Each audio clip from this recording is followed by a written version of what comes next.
All right, here's a question for you. Try to imagine the most comfortable sneaker you can come up with. With that sneaker, how many different cushion technologies with what's available today would you combine to make that dream come true? Well, according to Adidas, that dream was to combine 5 different cushion technologies into one shoe. So here's my full review of that Adidas sneaker, the AlphaBOOST V1. Let's get straight into the facts before I get into the full review. The price of the shoe is $120 USD or $160 Canadian. The sizing of this is really ridiculous. If I didn't look ahead of time at other people's reviews, I wouldn't know that this shoe fits a full size down. This means you should go a size down from your true to size in order for this shoe to fit properly. Speaking of fits, you can get 25% discount code off your entire order if you purchase anything off Quality Store. They are this channel sponsor for your premium clothing that is sustainable, stylish, and affordable.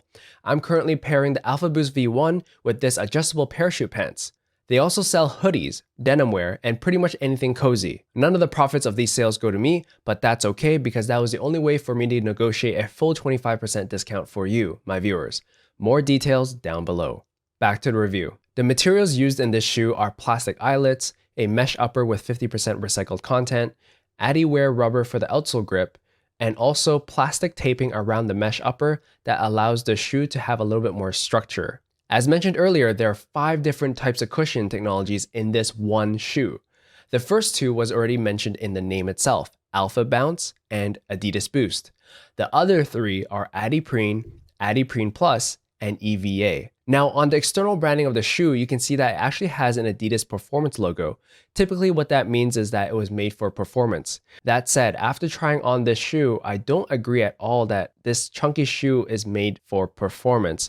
At least I'm not sure what type of performance they're trying to aim at. Typically, I use my thumb to push against the exposed cushions to see how firm or responsive that cushion is. Boost is the easiest to push in, and it takes very little effort for the boost to push back against your finger. For the bounce technology, you can feel that once you push your thumb in, that the cushion is much more dense and the reforming of the shape of the shoe is not as springy as Boost. On the other hand, Adiprene Plus, when pushed in, feels very gooey and light as opposed to springy. I honestly can't tell you what the strategy was when they combined all these different technologies into the shoe. However, I can tell you that this shoe works phenomenally well for a casual walking sneaker. The best way to describe the sensations that this shoe gives you is that it goes along with your stride. It actually conforms to your movement.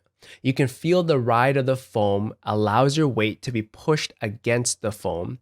And to me, that is the typical AlphaBOUNCE magic. It's the magic that allows you to walk on for miles and miles because you won't feel the pain and repercussions of walking against a hard surface. What's beautiful about the combo of Boost and Bounce is that Boost itself is a little too soft for an entire shoe to have. When you have full-length Boost, it makes your muscles feel like it's looking for a level surface constantly, and eventually your feet will feel numb due to the lack of stability. This sensation is also what we've been calling foot fatigue. It makes your feet feel warm and tingly. To take advantage of this Boost technology's softness for walking, I think putting it on the heel side is the perfect spot because when you're standing in one spot for a long time, it acts like an extension of your heel cushion of your feet and it takes a lot of the weight off your knees and hips. This is all happening while you have the stability in the ball of your feet taking on the density of the Bounce technology. After testing this AlphaBOOST, I believe that this shoe is quite phenomenal. This isn't the first time Adidas has combined AlphaBOUNCE and Boost together, but unfortunately I have missed the boat on trying that iteration. So I don't actually have anything to compare to, but if you're like me and missed the boat on that version, this stacked up cushion technology combo for AlphaBOOST V1 so far has not disappointed me. Speaking of disappointments, there are a few cons. The lacing system and the design of it is a disaster. I'm not sure who was in charge of creating the locking system or securing system for your foot, but this lacing system does not work well for convenience. In order for you to tighten your shoe, you can't just pull the laces at the very top of the eyelets. You have to go to each eyelet level and pull it tightly in order for you to tighten it down on your midfoot.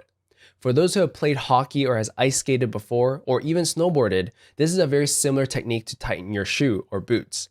It's definitely not my favorite for convenience. Another con about this shoe is that the thick midsole is really good for cushioning, but the weight as well as the height definitely compromises the flexibility. I actually don't see it being used for any types of sports except for walking. And you know what? Speed walking is an Olympic sport, so maybe that's what they're going for.